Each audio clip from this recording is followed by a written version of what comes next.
to be the shot. Теннис — это составляющая жизни, да, моей. Того Сашу, которого вы знаете на корте, он очень сильно отличается от того, какой я в жизни. Чего, амбассадор? Камней? Сейчас вот такой период, да, когда я там впервые, наверное, за последние 6-7 лет не выиграл много матчей. Remember when tennis was easy, а? Наверное, я играю ровно потому, что я еще злюсь. Харизматичный, веселый и добрый. Для него я вообще не знаю, кто авторитет. Если так вопрос задать.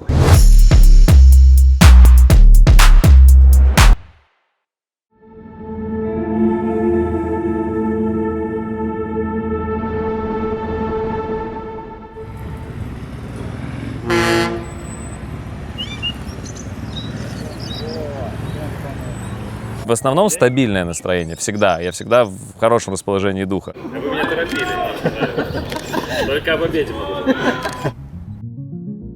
Теннис — это составляющая жизни, да, моей. Это один из активов, благодаря которому я там зарабатываю деньги, но для меня это не является каким-то двигателем моей жизни, да, все-таки я люблю проводить время дома, я люблю гулять, я люблю проводить время с семьей, с друзьями, и теннис для меня — это актив, который позволяет мне не менять свое время вне корта на деньги.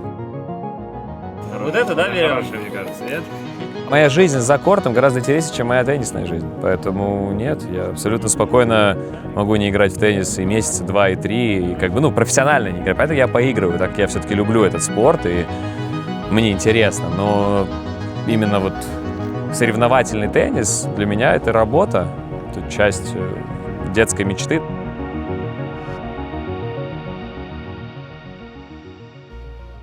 Саш, был ли у тебя в детстве теннисный кумир? Нет, у меня никогда в детстве не было теннисного кумира.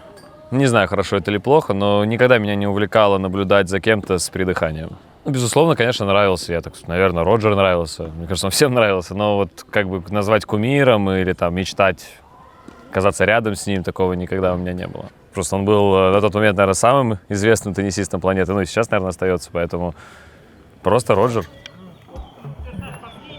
Давай, да, конечно. Давай, мы здесь же еще, конечно. Пожалуйста. В принципе, живу по принципу по пути наименьшего сопротивления. Я не вступаю в полемики с людьми, которые мне неинтересны. Я не пытаюсь кому-то что-то доказать. Самое главное для меня всю жизнь было доказать себе, и себе я доказал. Моя жизнь с появлением ребенка глобально никак не изменилась. За исключением того, что, наверное, я стал хотеть меньше играть, потому что я хотел проводить больше времени дома. Наверное, кроме этого ничего. То есть в плане того, что я всегда был более-менее адекватным по жизни и не занимался не пойми чем, всегда старался находиться дома. Я, в принципе, человек домашний очень. И поэтому, наоборот, как-то появление ребенка в нашей семье дало мне, наоборот, желание оставаться больше дома, находиться с семьей. То есть в этом плане, наверное, никаких изменений не произошло. Но комментарии, да, читаю, конечно. Как, наверное, плюс-минус любой человек. Интересно же, что люди говорят. Как меня может задеть комментарий в интернете от человека, которого никогда не видел, и который меня не знает?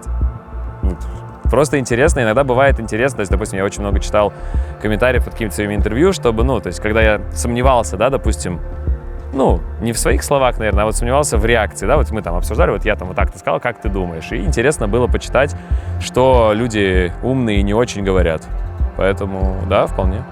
Интересно тогда, когда человек конструктивно выражает свою точку зрения и, допустим, доказывает другим комментаторам, почему он прав и почему я не прав. Это интересно, да.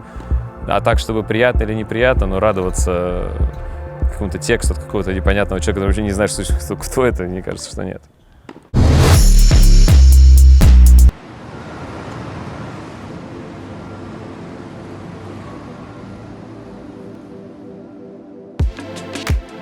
Чтобы стать резидентом Монако, ты должен иметь 500 тысяч евро на счету, и чтобы эта сумма у тебя не падала, потому что в любой момент они могут запросить выписку из банка, в котором ты должен подтвердить, что эти средства у тебя есть на счету. То есть, наверное, минимально это вот то, что по закону.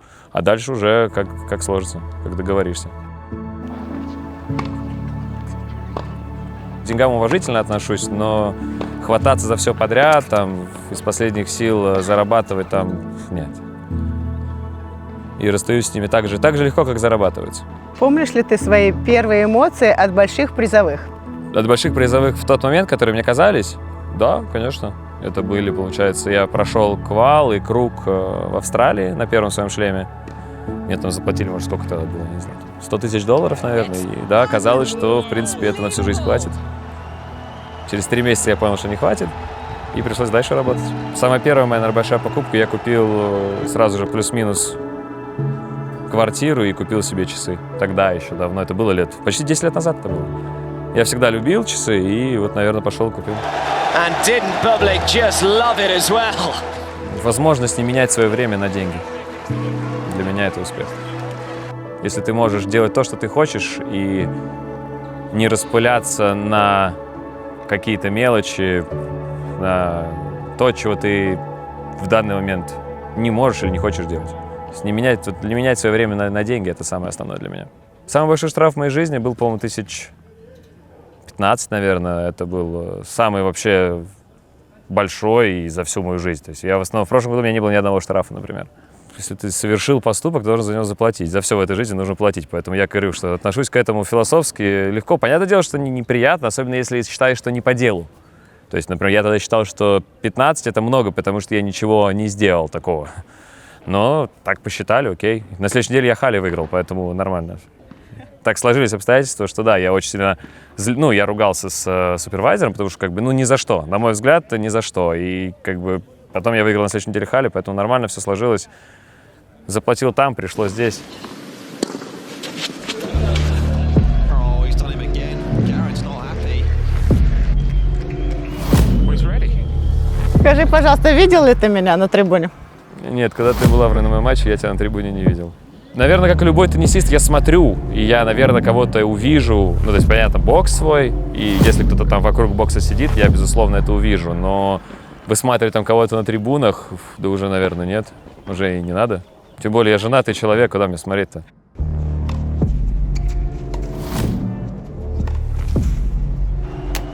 Я смотрела его матчи, мне казалось, что он не хочет играть. Вы знаете, так вот он сливает. Вот мне не нравится, как теннисистке, что он сливает матчи. Ёкало мене. Ну откуда это берется? Ну нельзя же сливать. Не хочешь, не надо ехать на турнир. Посиди, потренируйся, вот тут в Монако походи, лодочки посмотри. Не надо. А вот если приехал на турнир, то будь любезен играть.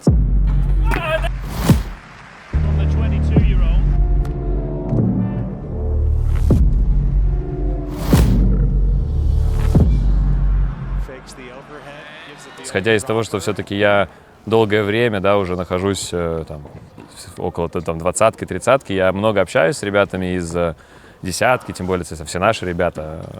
И я вижу, чем они жертвуют, сколько они тренируются, в каком психологическом состоянии они находятся, да, насколько для них это важно. И просто я думаю, что это просто недостижимо. Но в любом человеке есть лимиты.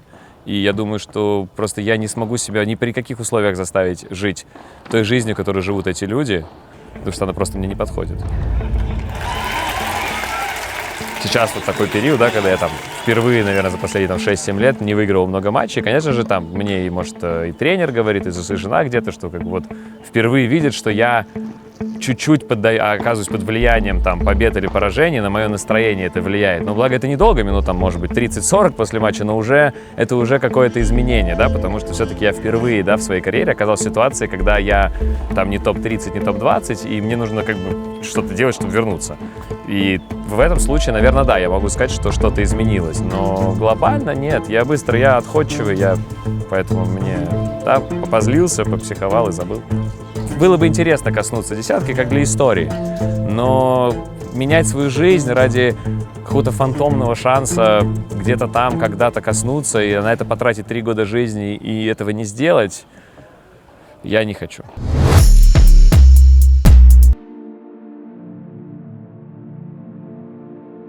Родственные отношения не могут быть в профессиональном спорте, на мой взгляд. То есть этому в любом случае приходит конец либо отношениям рабочим, либо отношениям семейным. Когда ты сам начинаешь заниматься всем, выстраивать новые отношения с теми же уже людьми, с которыми вроде как бы они есть, но когда не ты их строил, да, а там твой представитель, в случае, мой отец, да, безусловно, это по-другому. За последние 5 лет я не пропустил ни одного его матча. Саша позвонил мне в конце 2019 года, сказал, что будет искать нового тренера. и попросил меня просто как друга просто помочь, пока он находится в поиске тренера. Месяц-два. И я прилетел вот как раз в начале 2020 года, и с тех пор вот уже он не находится в поисках тренера. Мы выходим из номеров в отеле, и я смотрю в первую секунду в его глаза, и я понимаю, что будет происходить сегодня на корте. Бывает, да, что сегодня как-то не тот день, чтобы напрягаться. А бывает, что заряженный, и там уже понимаешь, что сегодня его будет не остановить. Меня, в принципе, мало кто как раз контролирует, поэтому нормально. Ты один раз играл на траве, ударил ракетку, тебе вынесли предупреждение. А я был уверен, что я ее не кидал. Ну ладно. Не-не, я был уверен, я доказывал до последнего, потому что я был уверен. Я сколько этих ракеток кинул, зачем мне, если я не был бы уверен в своей правоте, ну, как оказалось, что я был неправ, я бы не стал бы этого доказывать, потому что сколько ракеток я кинул и сломал. Я никогда я не бежал к судье и не ныл об этом. То есть я считаю, что если сделал уже и пошел дальше. Ну, что, о чем вообще разговаривать? А тут я был уверен, что я был прав, а потом, когда я посмотрел видео, я говорю, ладно, все. Извините, ребят. Сань, а хрупкие ли у тебя ракетки? С какой силой бить?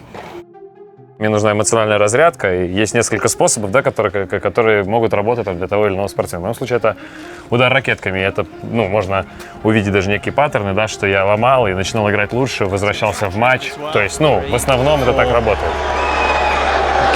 И когда, конечно, нужна какая-то эмоциональная разрядка, в теннисе, ничего не позволительно делать, поэтому получаются ракетки. С прошлого сезона начал ломать эти ракетки, и у меня стало получаться лучше играть после этого. То есть я разряжаюсь и лучше играю. I couldn't work out what happened because Ruud didn't even set off and Bublik had turned around.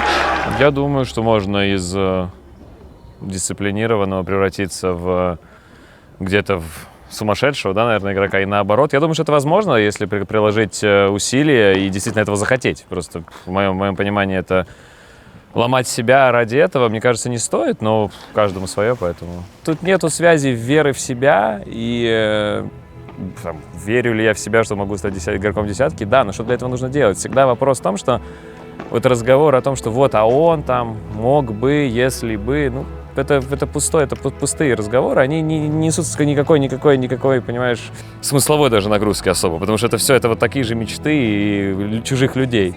Одно дело, человек имеет потенциал, другое дело, он хочет его реализовывать. И просто помимо того, что, допустим, если мы говорим обо мне, как ты сказал, у меня он есть, я говорю, что для этого нужно делать? Готов ли я перевернуть свою жизнь? Нет, не готов.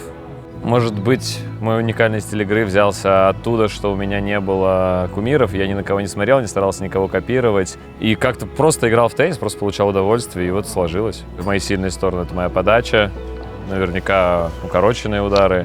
Наверное, так. Из основных, то, чем я выиграл большинство матчей, это все-таки, наверное, подача.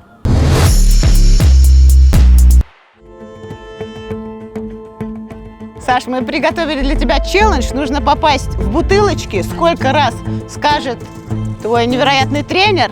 И если не выполнишь задание, тренер же и придумает для тебя наказание. 10 попыток. Поехали? Договорились. Давай. Раз. 2. Непреодолимое препятствие. Сетка. Ой-ой-ой-ой-ой. Близко. Подача-то шикарная, Все, проиграл, Саша Бублик челлендж. Наказание носиком от задней линии до сетки.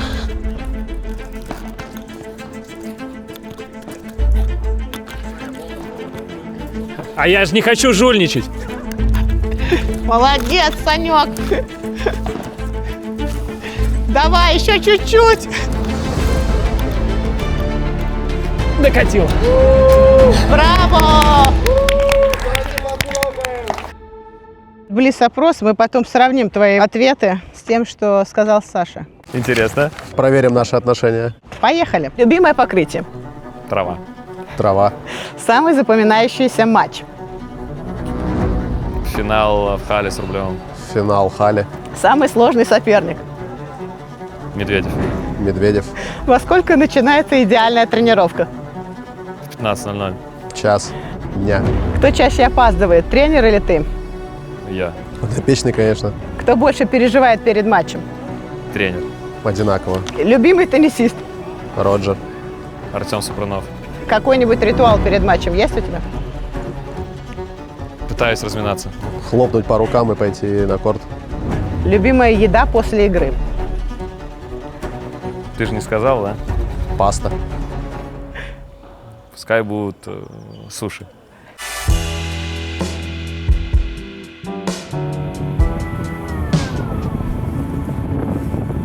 Даже самые неприятные моменты в моей карьере давали мне медийный буст, который в будущем мы грамотно аккумулировали в контракты и в деньги. Я не злой человек, это во-первых, и это видно с экрана, что даже если что-то говорю, я просто ною. То есть просто ною, просто вот у меня так это выражается. И я не переходил грани, не плевался в судьи, я не бил, там, не агрессировал на болбой. Я никогда не переходил вот эту вот черту, когда ты перестаешь быть, когда это перестает быть смешным и там дурачеством, да, когда это перерастает уже в агрессию. Наверное, я гораздо мягче, чем могу казаться или чем люди могут подумать.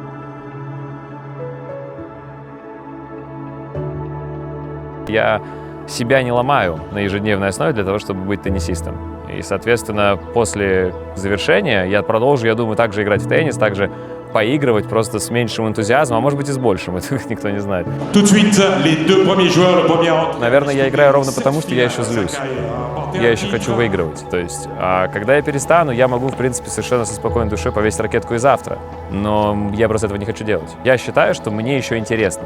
Мне интересно вернуться там, где я был. Мне интересно добиться чего-то большего. И мне интересно просто даже выигрывать. И как только этого не будет, я не вижу смысла продолжать, потому что это, пинать то, чего уже нет, и пытаться это восстановить, это просто будет мне неинтересно. 53e mondial, il est kazakh Alexander Bublik.